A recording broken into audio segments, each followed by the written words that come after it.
കഥ ഇങ്ങനെയാണ്. ഒരു ഗ്രാമത്തിലുള്ള ആൾ ദിവസവും 2 മൺപാത്രങ്ങളിലായി നദിയിൽ നിന്ന് വെള്ളം ഗ്രാമത്തിലേക്ക് കൊണ്ടുപോകുമായിരുന്നു.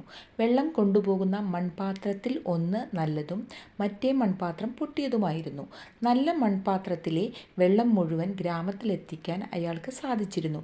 എന്നാൽ പൊട്ടിയ പാത്രത്തിൽ നിന്ന് ദിവസവും വെള്ളം ചോർന്നു പോകുമായിരുന്നു. ഒരു ദിവസം പൊട്ടിയ പാത്രത്തിന് നാണക്കേട് തോന്നി. അതിൻ്റെ പോരായ്മയിൽ അയാളോട് പൊട്ടിയ പാത്രം ക്ഷമാപണം നടത്തി. എന്നാൽ അയാൾ ചിരിച്ചുകൊണ്ട് പറഞ്ഞ മറുപടി ഇങ്ങനെയായിരുന്നു: "നിന്റെ വിള്ളലുകൾ കൊണ്ട് വെള്ളം ചോർന്നു പോയേക്കാം, പക്ഷേ ഞങ്ങളുടെ വഴിയിലെ മനോഹരമായ പൂക്കൾക്കും ചെടികൾക്കും അത് നനവ് പകർന്നു കൊടുത്തു. നീയില്ലായിരുന്നുവെങ്കിൽ അവ വാടിക്കരിഞ്ഞു പോകുമായിരുന്നു." ഭൂമിയിൽ എല്ലാം തികഞ്ഞവരായി ആരുമില്ല. നമ്മുടെ ചില കുറവുകൾ കാരണം ജീവിതത്തിൽ നമ്മളെക്കൊണ്ട് മറ്റുള്ളവർക്ക് നേട്ടങ്ങളും ഉണ്ടാവാം. നമ്മുടെ കുറവുകൾ ഉൾക്കൊള്ളുകയും അവ മൂല്യമുള്ളതാക്കി മാറ്റാനും വഴികൾ കണ്ടെത്തുകയും ചെയ്താൽ നമ്മുടെ ജീവിതവും മൂല്യമുള്ളതായി തീരും.